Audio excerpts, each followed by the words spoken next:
Police কেন আমার কাছে এলো? হাই এভরিওয়ান, দীঘা স্টেশনে পৌঁছে জানতে পারি সকাল 9টার আগে কোথাও হোটেল পাওয়া যাবে না। এখন বাজে 3টে 7।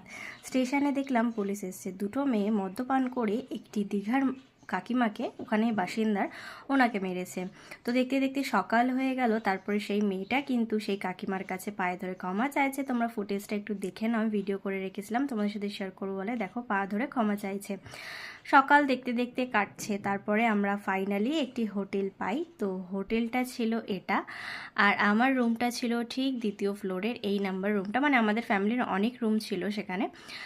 তারপরে আমি গেট রেডি হয়ে তারপরে চলে গেলাম একটুখানি সমুদ্র দর্শন করতে। সমুদ্রটা একই থাকতেও কিন্তু আশেপাশেটা অনেকটাই বদলে গেছে। প্রায় 14 বছর পরে আসছি, একটু তো আলাদা দেখতেই লাগবে। সমুদ্র দর্শন করে চলে গেলাম একটু খাওয়া দাওয়া করতে। সাথে ছিল লুচি, আলুর তরকারি আর মিষ্টি। সবাই বলছিল দীঘায় নাকি খুব ঝড় বৃষ্টি হচ্ছে। দীঘাতে এতটাই গরম যে ভাবার বাইরে, রোদ না থাকায় প্রচণ্ড তাপ।